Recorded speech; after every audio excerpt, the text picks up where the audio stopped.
Doctor ortho Ayurvedic oil और capsule, अब दर्द भी घुटने टेकेगा। राजीव में आयोजित कुंभ कल्प का भव्य समापन समारोह में सीएम विष्णुदेव साय हुए शामिल। सीएम ने राजीव को बताया छत्तीसगढ़ का प्रयास।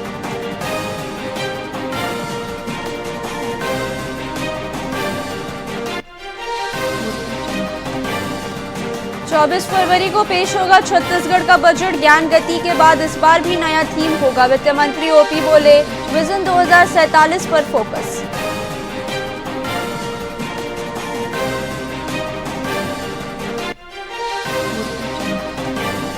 आरटीई राशि बढ़ाने की उठी मांग। शिक्षा मंत्री को लिखा गया पत्र। प्राथमिक में 7 से 18,000 प्रस्ताव।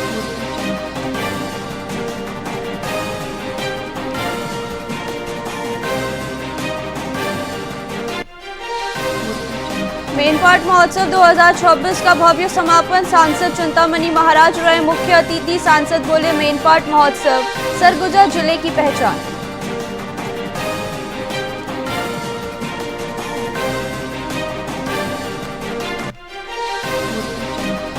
एमसीबी जिले में 20 फरवरी को विशाल रोजगार मेला। निजी क्षेत्र में 50 पदों पर सीधी भर्ती का सुनहरा अवसर। आईटीआई चिरमिरी में लगेगा प्लेसमेंट कैंप।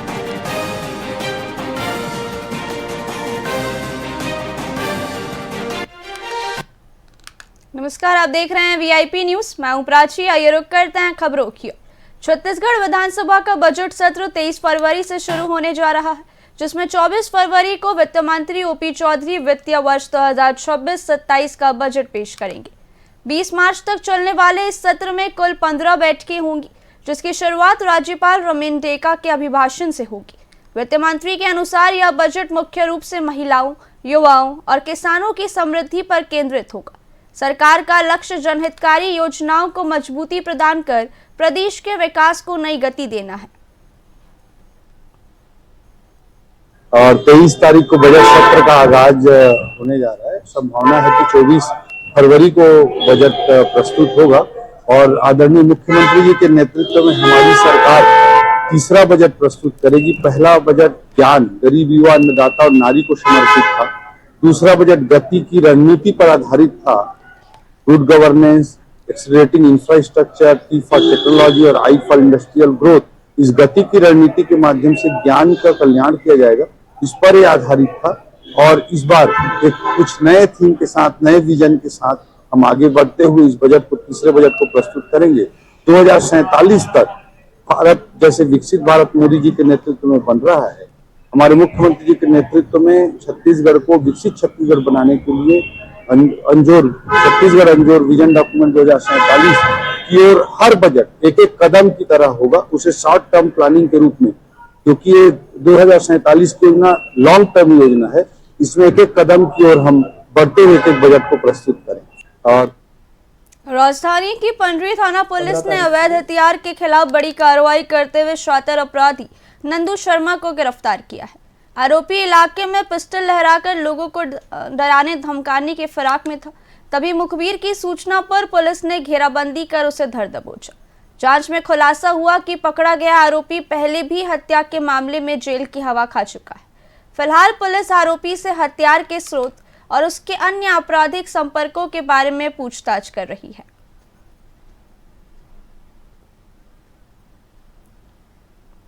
15 तारीख को पंडरी पुलिस स्टेशन के अंतर्गत सूचना है कि भिक्षु केंद्र के पास में एक व्यक्ति कट्टा लेके चल रहा है। सूचना की तस्दीक करने के लिए पंडरी पुलिस स्टेशन द्वारा टीम बना के मौके पर पहुंचे। जब वहाँ पे चेकिंग की गई उस व्यक्ति की, तो उसके पास से एक नग पिस्टल और एक मैगजीन जब्त हुई। साथ ही साथ जब उसके आपराधिक रिकॉर्ड के बारे में पता किया तो ये पता चला कि जो नंदू शर्मा जो आरोपी है, वो पहले भी 302 जैसे केस के अंदर जेल में जा चुका है। 15 तारीख को पंडरी पुलिस स्टेशन के अंतर्गत सूचना है कि भिक्षु केंद्र के पास में एक व्यक्ति। रायपुर के कुशाभाऊ ठाकरे परिसर में भाजपा की अहम प्रदेश स्तरीय बैठक संपन्न हुई, जिसमें मुख्यमंत्री विष्णुदेव साय और प्रदेश अध्यक्ष किरण देव सहित कई दिग्गज शामिल हुए। नई टीम के गठन के बाद हुई इस बैठक में करीब 1000 पदाधिकारियों को पार्टी की कार्यशैली और आगामी कार्यक्रमों का मार्गदर्शन दिया गया। सांसद संतोष पांडे ने इसे संगठन को मजबूत करने की एक सामान्य प्रक्रिया बताया। बैठक में कल होने वाले महाप्रशिक्षण और सदस्यता अभियान की रूपरेखा भी तैयार की गई है। भारतीय जनता पार्टी में निर्वाचन अथवा नियुक्ति के पश्चात हम लोग अपने सभी कार्यकर्ताओं को और जो संगठन का मंत्र है हमारे वरिष्ठ पदाधिकारीगण और सब प्रकार से उन्हें सिखाने का देने का काम करते हैं। और साथ ही साथ छत्तीसगढ़ में हमारी सरकार है, केंद्र में हमारी सरकार है, सरकार की योजनाएं भी नीचे तक पहुँचे, आम जनता को जानकारी हो। भारतीय जनता पार्टी देश में नक्सलवाद का दायरा तेजी से सिमट रहा है, जब केवल 6 जिलों तक सीमित रह गया है। केंद्र सरकार की ताजा रिपोर्ट के अनुसार इनमें से 4 जिले सुकमा, बीजापुर, नारायणपुर और गरियाबंद, जो कि छत्तीसगढ़ के हैं। बस्तर आईजी सुंदरराज ने स्पष्ट किया कि हालांकि नक्सल प्रभावित जिलों की संख्या घटी है, लेकिन सुरक्षा बलों का ऑपरेशन सभी जिलों में पूरी मुस्तैदी से जारी रहेगा। सरकार का लक्ष्य अब इन टॉप प्रायोरिटी वाले जिलों को भी जल्द से जल्द नक्सल मुक्त कर विकास की मुख्य धारा से जोड़ना है। समय समय पर भारत सरकार द्वारा जो नक्सल प्रभावित जिला का सूची जारी की जाती है। हाल फिलहाल के जो परिस्थिति में मात्र ऐसे 6 जिला जो सबसे टॉप प्रायोरिटी वाला जिला है जो नक्सल विरोधी अभियान के हिसाब से, उसमें जिला सुकमा, बीजापुर, नारायणपुर, गरियाबंद और जो अन्य राज्यों में 2 जिला और इस प्रकार संपूर्ण भारतवर्ष में 6 जिला को भारत सरकार द्वारा भी आइडेंटिफाई किया गया। उन इलाका में लगातार एक फोकस्ड अप्रोच के तहत कार्रवाई जारी है। बाकी इलाका में भी नियमित रूप से अभियान और सिक्योरिटी ड्रिल्स जारी है, ताकि ऐसा कोई इलाका नहीं जहां पर हम लोग अभी गार्ड डाउन कर सकता है। सभी बस्तर संभाग के अंतर्गत 7 जिला में हमारा अभियान नियमित रूप से जारी है, लेकिन टॉप प्रायोरिटी के हिसाब से, फोकस एरिया के हिसाब से जिला सुकमा, बीजापुर, नारायणपुर और गरियाबंद, इन इलाकों में लगातार सिक्योरिटी फोर्सेस द्वारा हाई अलर्ट होकर और अभियान संचालित की जा रही है। प्रतापपुर सामुदायिक स्वास्थ्य केंद्र में छोटे पांव मजबूत और जीवनदीप समिति के संयुक्त प्रयास से विशाल रक्तदान शिविर आयोजित हुआ। शिविर में युवाओं और नागरिकों ने बढ़ चढ़कर हिस्सा लिया। अब तक 40 लोगों ने स्वेच्छा से रक्तदान किया, जबकि आयोजकों ने 100 यूनिट रक्त संग्रह का लक्ष्य रखा है। मुख्य अतिथि सीएमएचओ कपिल पेकड़ा ने रक्तदान को महादान बताते हुए युवाओं से इसे जन आंदोलन बनाने की अपील की है। और इस तरीके के आयोजन में मैं हिस्सा लेते रहता हूं। और छोटे पांव मजबूत कदम एक समाज सेवी संस्था बोलिए या फिर मतलब बहुत सारे काम करते रहती है, जिसमें रक्तदान भी एक हिस्सा है समझिए। और मैं भी पिछले कई बार रक्तदान किया है मैंने, और आज भी मैंने रक्तदान किया है। और इस रक्तदान से किसी का भला होगा ये सोच के ही खुशी मिलती है, क्योंकि अगर आपके ब्लड से किसी को कुछ एक जीवन मिल जाए और इससे बेहतर और क्या हो सकता है। और बहुत बड़ी बात नहीं है ब्लड देना। कितने लोगों ने रक्तदान किया है? अभी रक्तदान का जो अभी आंकड़ा है लगभग 35 प्लस हो चुके हैं। 35 प्लस लोगों ने अभी तक रक्तदान किया है और ये 4 बजे तक चलने वाला है और बहुत सारे लोग आने वाले हैं। अभी रक्तदान को लेकर क्या संदेश देना चाहेंगे समाज को? रक्तदान को लेकर मैं संदेश ये देना चाहूँगा कि कई बार क्या होता है कि हम बहुत सारी चीज़ों के लिए सोच सकते हैं, पैसे के लिए, रुपए के लिए, लेकिन ये रक्तदान ये तो हमारे शरीर में जितना है और वो नेचुरली बन ही रहा है, उस चीज़ का हम दान कर सकते हैं, क्योंकि हमारे खान पान से ही वो सारी चीज़ें कवर हो जा रही हैं आजकल। लेकिन लोग थोड़ा सा एक अवेयरनेस देना चाहूँगा कि लोग अपने सेहत का ख्याल नहीं रखते और बीमार हो जाते हैं और रक्तदान नहीं कर पाते। तो थोड़ा सेहत के ऊपर भी लोग ध्यान दें और रक्तदान जरूर करें, किसी की लाइफ का सवाल है। देखिए, सबसे पहले तो मैं यही कहना चाहूँगा कि रक्तदान महादान है और ये छोटे पाँव मजबूत कदम की एक बहुत सराहनीय पहल है। हम चाहेंगे कि ऐसे आयोजन होते रहें, जिससे कि जो हमारे ज़रूरतमंद हैं, जिनको रक्त की आवश्यकता होती है, ऐसे लोग हमारे पास प्रतिदिन आते हैं, तो उनको बहुत ही अगर ज़रूरत के समय ये मिल जाता है तो उससे अच्छा कुछ भी नहीं होता है। और चूँकि इसमें एक जागरूकता हमारे फैलाने की आवश्यकता है, चूँकि आज भी हमारे समाज में भ्रांति है कि खून देने से लोग हिचकते हैं, तो जागरूकता की आवश्यकता है। लोगों को जागरूक करना चाहिए, क्योंकि ये बनाने वाली चीज़ तो है नहीं। हम जब देंगे तभी हम किसी दूसरे को दे पाएंगे, तो इसमें बहुत ज़्यादा जागरूकता अभी लाने की आवश्यकता है। और इस तरीके प्रतापपुर स्थित मां महामाया शक्कर कारखाना केरता में मजदूरी भुगतान में देरी और बकाया वेतन की मांग को लेकर ठेका श्रमिक मजदूर संघ ने अनिश्चितकालीन हड़ताल शुरू कर दी है। पहले दिन बड़ी संख्या में श्रमिक मुख्य द्वार पर जुटे और प्रबंधन के खिलाफ नारेबाजी की। मजदूरों का कहना है कि महीनों से वेतन नहीं मिलने से परिवार आर्थिक संकट में है। वहीं संघ ने प्रशासन से हस्तक्षेप की मांग की है।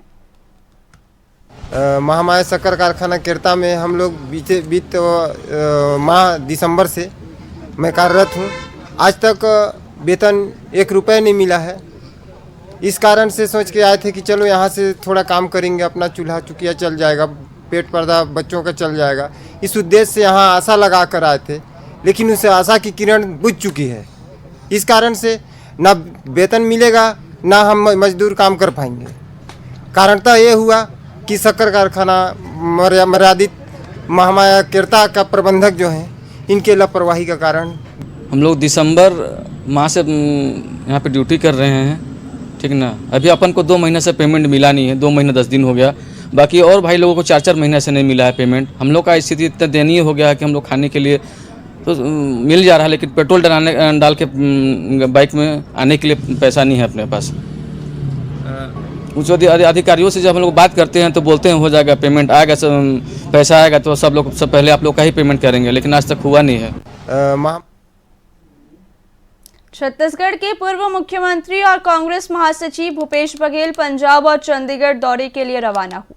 रवाना होने से पहले उन्होंने बताया कि वहां प्रदेश कांग्रेस कमेटी की बैठक में शामिल होंगे और बठिंडा में मनरेगा बचाओ संग्राम कार्यक्रम में भाग लेंगे। उन्होंने केंद्र सरकार पर किसानों के खिलाफ कदम उठाने का आरोप लगाया है। वहीं डिप्टी सीएम अरुण साव के बयान पर पलटवार करते हुए कहा कि पहले अपनी समीक्षा करें। पंजाब चंडीगढ़ में प्रदेश कांग्रेस कमेटी की बैठक है और फिर दूसरा मानसा बठिंडा में कल मनरेगा बचाओ महासंग्राम, अभी किसानों के खिलाफ जो कुछ भी हो रहा है, केंद्र सरकार ने जो 18% यहाँ पे मतलब टैक्स लगाया है, टैरिफ लगाया है अमेरिका ने, उसके साथ ही जो किसानों के लिए जो घातक कदम उठाया है भारत सरकार ने, जो ओपन किया है अमेरिका के लिए, उसके खिलाफ भी हम लोग अभी लड़ाई शुरुआत करेंगे। अरुण साव जी प्रदेशाध्यक्ष के रूप में जो बात उन्होंने जनता से जो वादा किया था, तो उसकी समीक्षा कर ले, कितना किए हैं और कितना नहीं किए, वो पहले देख ले, पर उपदेश कुशल बहुत हुए। पंजाब। फिलहाल खबरों में इतना ही। देखते रहिए VIP न्यूज़। नमस्कार।